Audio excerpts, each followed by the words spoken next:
And but I loved work. And same time, the bishop visitor said, "I need an English secretary. Can you come at least once or twice a week?" You know, to us. So I'll come. And Father Firman was was very anxious to get out of there. So he encouraged me, you know, to work in a chancery, and he was very nice. He had a very hard time here in Toronto, but that's a different story. And then I got so involved in work, you know, that I could think of nothing else but getting, you know, my job done. I got very little sleep at night. There's no time. I had to organize this parish. It started in the fall. I came here in the first Sunday in June, and then in September I had to go from house to house in the evenings because there's no other time. I went in the evenings from house to house looking for who was Ukrainian origin. And I found a lot of people, but they weren't going to church. Basically, they were mostly, I should say, children of our pioneers. On every pioneer farm, there would be 12, 14, 16, 18 children. How could they farm? They can't. They have to go to a city to work. And they didn't have much of an education. The first level of education they can get of any value was teachers' college, 1 year teachers' college. That's why we had those two Ruthenian teachers' colleges. And so they, most of them came to the big city of Toronto, Oshawa, Hamilton, to find jobs. And at first they would be, you know, they stuck with their own community. But then when they got married, they wanted to have their own homes. They moved to the suburbs. Scarborough, Etobicoke were the place to do it. The new homes were being built here. There were all farms around here. And new homes were being built. You could buy a house for 18,500, 3-bedroom bungalow. Yeah. So when they moved here, they were raising their children in an Anglo-Saxon atmosphere, you might say. Children didn't speak Ukrainian.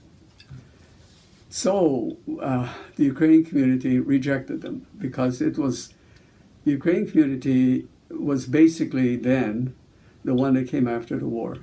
Extremely nationalistic, very possessive, you know, of their culture, language, and so forth. And these were rejects. So the bishop visitor said, he says, you have to do something about saving these people. So I said, okay, but everywhere I went, they said, if we have the English language, if we have the new calendar, we'll come. We will have our own parish. This is great. So I went to the bishop and told him, he says, dajte što ne hoću, ratujte ih, you know. We lost a huge number in Scarborough because we had patriotic priests there who didn't want anything to do with anybody that didn't speak Ukrainian. Here in Etobicoke, fortunately, when we started this parish, the Orthodox started their parish on Lakeshore. They had a place, first of all, to come to, where they would not be rejected. I started Idna Shkola. They sent their children. Unfortunately, I had a serious problem. I had 2 classrooms up at St. Basil's College and 2 at Our Lady of Sorrows School. I needed Ukrainian teachers. And I was so happy I was able to get the services of Ukrainian girls who finished their Ukrainian, anyway, kurсы. Yeah. And they started teaching. All of a sudden, they quit. I says, why? Our parents won't let us teach. Why? What's wrong? Their friends are calling them traitors because we were traitors, you see. Oh, we had a serious problem. I got 2 sisters to come to teach at Our Lady of Sorrows up at St. Basil's.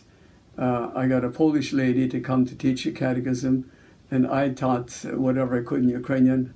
And then I got another teacher finally to teach Ukrainian. They weren't good teachers, but That's all we had. And I started Ukrainian dancing school because I knew these Westerners would love that. So, and the Torontonians that moved out here too, you know. I knew they would like that. So they did.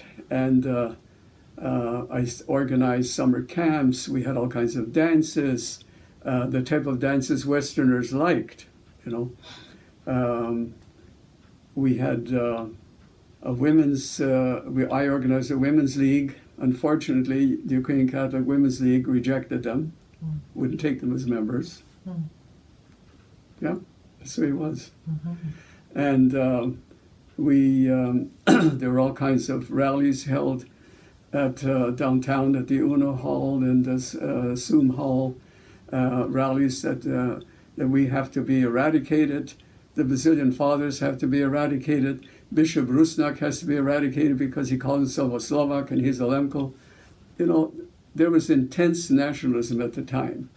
And as a result, there was a lot of suffering. And but this, I think this pulled the people together. You know, there's, okay, you want to fight, you'll have a fight. So what years was this, roughly? This was in the 60s, early 60s, and 70s yet. And this was your first appointment? My first appointment was Sotrudnik at St. Joseph's.